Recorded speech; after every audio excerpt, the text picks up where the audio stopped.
Bonjour les licornes et les pirates. Aujourd'hui, je vais vous lire Lilou la licorne des Amis merveilleux de Lilou Mossé et Marie-Rose Boisson aux éditions Grund.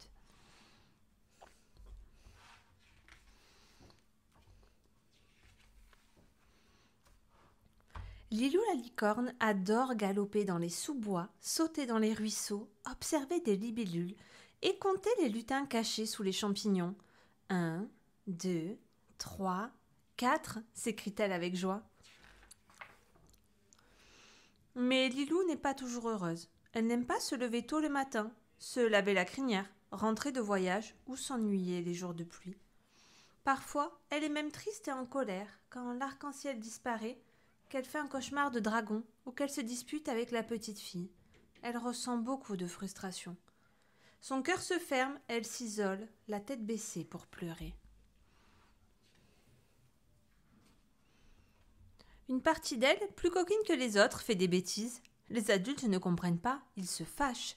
C'est pourtant si drôle de tester leurs limites en mangeant goulûment, en escaladant des parois dangereuses ou en peignant sur les arbres. Il faut dire que Lilou est en plein apprentissage. Elle aime faire comme les grands, mais cela prend du temps. Elle voudra apprendre à jardiner, faire du cerf-volant et sauter à cloche-patte dès maintenant. Tous les jours, Lilou progresse en observant les autres, mais souvent, elle craint de ne pas être assez bien et que ses amis ne l'aiment plus. Soudain, au détour d'un arc-en-ciel, une idée brillante vient à elle. Elle décide d'aller voir et de reposer des questions à ses amis. Elle rend visite à son ami le tigre. « Je souhaite avoir ta force et ton courage. Comment fais-tu » lui demande la licorne, impressionnée par la présence du tigre. « Je vais te montrer » lui répond avec enthousiasme son grand ami. « Regarde, je m'entraîne encore et je me lance des défis.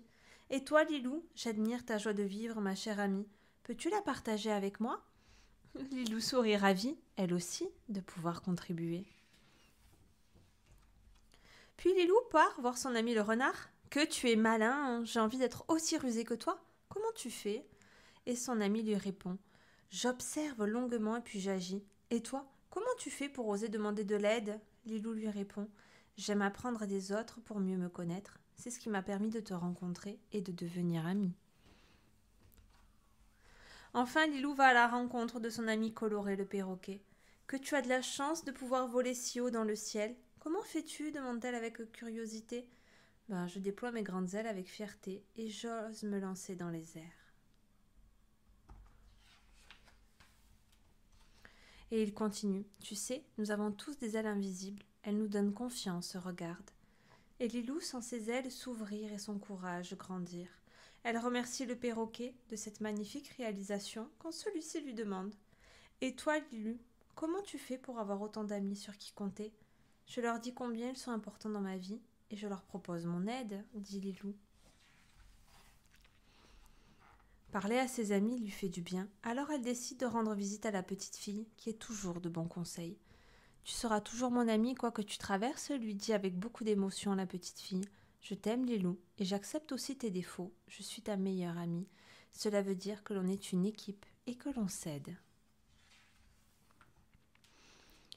Sur les mots sages de la petite fille, Lilou la licorne est émue. En serrant sa meilleure amie, son cœur s'ouvre et elle sent beaucoup de joie. Elle est vue, entendue, acceptée par la petite fille et rien ne peut les séparer.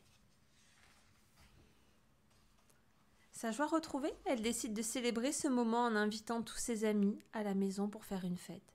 Cet après-midi, le cœur léger, Lilou la licorne, la petite fille et tous les animaux font le souhait de rester à jamais vrais et bienveillants les uns avec les autres.